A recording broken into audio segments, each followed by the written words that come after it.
જૈન દૂધી ચણાની દાળ,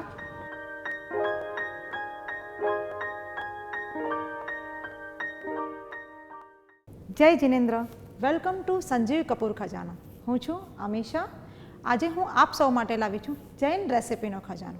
નોર્મલી જૈનમાં બધી જ વાનગી બની શકે છે, પછી કેમના હોય, ઇટાલિયન હોય કે મેક્સિકન હોય, પણ આજકાલ લોકો આ બધી વાનગીની પાછળ સાદું ખાવાનું તો સાવ જ ભૂલી ગયા છે.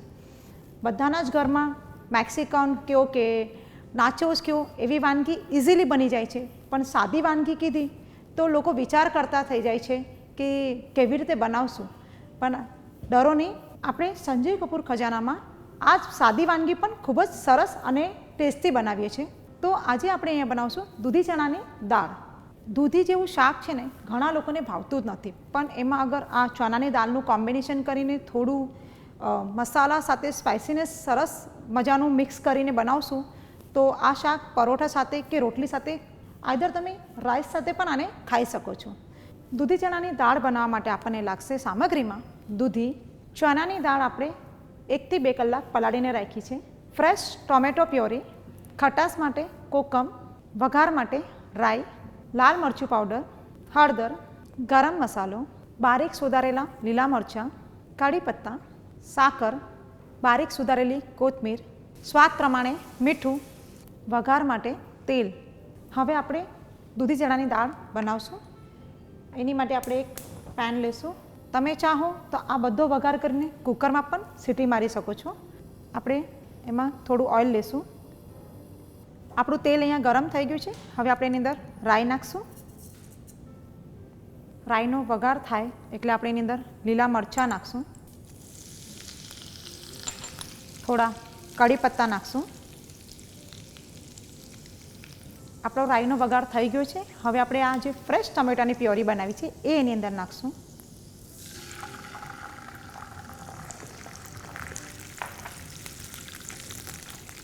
ને આ જે બારીક ટમેટા આપણે સુધારી નાખ્યા છે એ પણ એની અંદર નાખશું.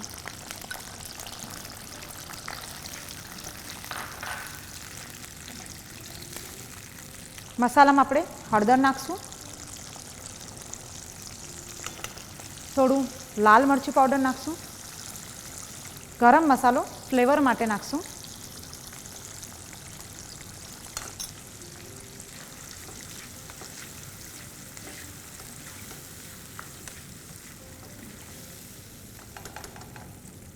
હવે આપણી જે આ ચણાની દાળ પલાળીને નાખી છે એ એની અંદર નાખી દઈશું. દૂધી જે બારીક આપણે કટ કરીને મૂકી છે એ પણ એની અંદર નાખશું. ના બધો જ મસાલો આપણે પ્રોપર હલાવી લેશું.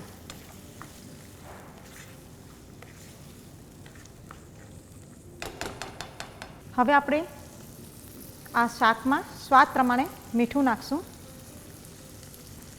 થોડું આપણે ગુજરાતીઓ છે એટલે થોડું તો ગળપણ હોય જ. ગુજરાતીઓના ખાવામાં ગળપણ અને ખટાશ તો હોય જ.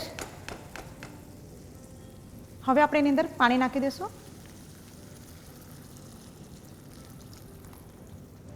આપણે આ ખટાશ માટે કોકમનો ઉપયોગ કર્યો છે, તમે ચાહો તો લીંબુનો રસ પણ નાખી શકો છો. આપણો બધો જ મસાલો શાકમાં થઈ ગયો છે અને હવે આપણે એને 10 થી 15 મિનિટ સુધી ઢાંકીને ચડવા દઈશું. આપણી દૂધી ચણાની દાળ તૈયાર થઈ ગઈ છે અને આપણું તેલ પણ શાકમાં સરસ મજાનું ઉપર આવી ગયું છે. હવે આપણે એને એક બાઉલમાં સર્વ કરી લઈશું.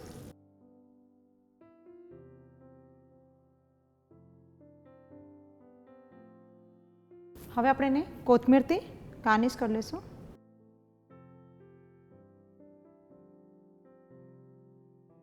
આ આપણી જૈન દૂધી ચણાની દાળ તૈયાર થઈ ગઈ છે, જેમાં થોડી ગળપણ પણ છે, થોડી ખટાશ પણ છે.